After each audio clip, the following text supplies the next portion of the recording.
plus the insurance company. You know, you get these multiple personalities. You can call insurance companies. Insurance bill like that's big money right there. Something still bugs me.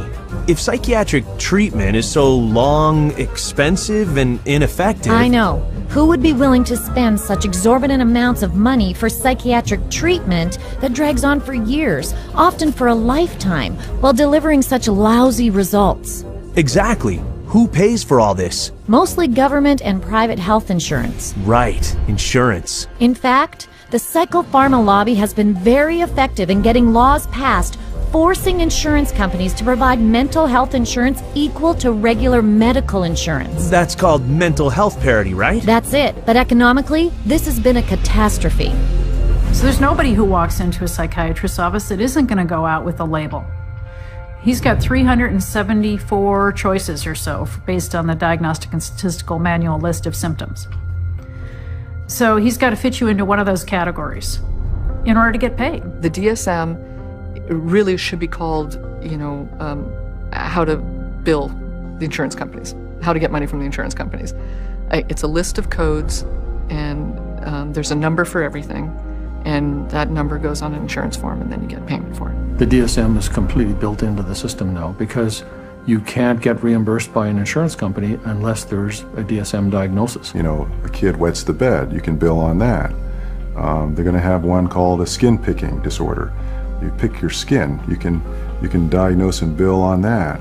You know, you can always find a diagnosis and you'll always be able to bill. A psychiatrist or a psychologist can go through their book now and find a diagnosis code for just about anything. Everybody would fall into something that they could put a diagnosis on and fraud insurance companies. What a racket! You got it.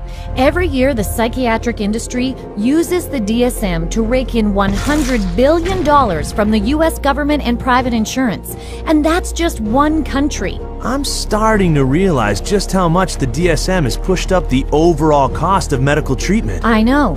The average insurance bill from psychiatrists is double that of general medical treatment. And that raises what I have to pay for insurance. Right, and it wastes taxes too. The Texas State Mental Health Insurance Program was almost bankrupted by one class of very expensive psychiatric drug, normally prescribed for bipolar disorder. Wow, that's a lot of drugs. Sure is. And on top of that, because DSM diagnoses are so arbitrary, another huge and costly problem is insurance fraud. Private psychiatric hospitals have been caught posing as stop smoking and weight loss clinics to get people to admit themselves. Come with me. Paying recruiters $3,000 a head to funnel government insurance patients through their doors. How many more you got coming? A bunch. And holding patients inside as long as possible until their insurance coverage runs out. And all this is for the insurance money? Right. And once patients are enrolled, any diagnosis can be pulled out of the DSM to justify treatment. Check out this hidden camera footage from someone posing as a psychiatric hospital worker. I'll say patient display. That's how my opening is always a classic. Patient display. He's sort of, what do you think? You think he's, I thought, I've interacted with him a lot. I thought he's always appropriate.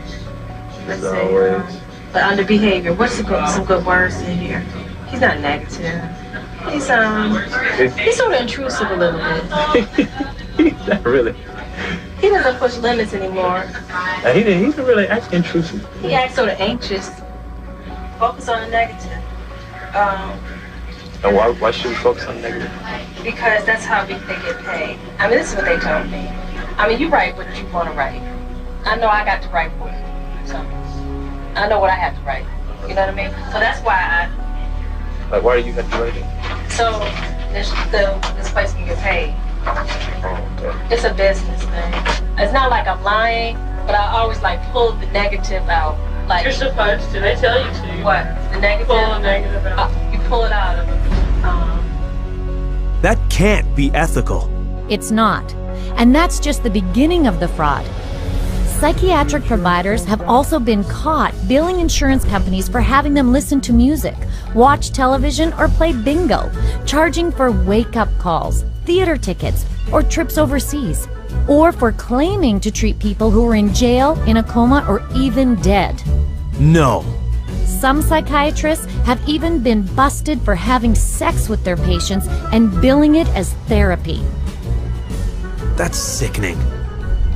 As one insurance fraud director said, the extent of the fraud is limited only by the imagination. I had no idea. Not many do. Mental health fraud cheats insurers and taxpayers out of $5 billion every year in the United States alone. They should arrest these criminals and throw away the key.